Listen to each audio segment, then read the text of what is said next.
네, 서울 노원구 아파트에 침입해서 세 모녀를 살해한 피의자 김태현이 어제 경찰 조사를 마치고 반성한다는 말을 남기기도 했죠. 네, 같은 김태현의 범죄 심리를 분석하기 위해서 오늘 오후에는 프로파일러가 직접 대면 조사에 나선다고 하는데요. 취재기자 연결해서 자세한 내용 알아보겠습니다. 정현우 기자. 네, 사회부입니다. 예. 자, 오늘 경찰 프로파일러가 직접 김태현을 면담해서 심리 등을 분석한다고요? 네, 그렇습니다. 경찰은 오후부터 피의자 김태현의 범죄 심리 분석을 위해 프로파일러를 대면 조사에 투입한다는 계획입니다. 지금까지 프로파일러는 경찰 신문에 간접적으로 도움을 주고 있었는데요. 오늘은 직접 면담 계획이 잡혀 있는 만큼 피의자 김태현의 범행 의도와 성장 배경 등에 대한 더욱 심도 있는 분석이 나올 수 있다는 전망이 앞섭니다.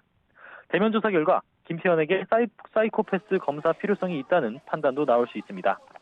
앞서 김태현은 지난 23일 오후 5시 반쯤 서울 노원에 있는 아파트에 찾아가 세 모녀를 살해한 혐의를 받는데요. 경찰은 김태현이 인터넷 검색 등을 통해 범행을 준비해온 정황을 포착했다고 합니다.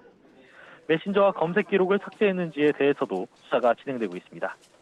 세 모녀의 집에 들어간 김태현은 이틀 뒤 검거될 때까지 아파트 바깥으로 나가지 않은 게 CCTV 등을 통해 파악됐는데요.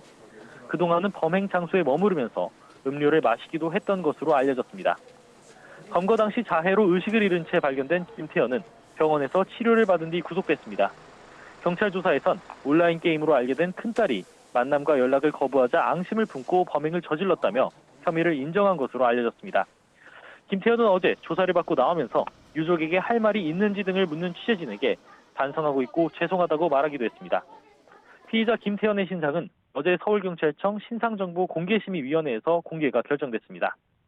심의위는 김 씨가 치밀한 준비 끝에 3명을 살해하는 잔인한 범죄를 벌여 사회 불안을 일으키고 국민의 관심이 집중된 사안이라는 점을 고려했다고 밝혔습니다.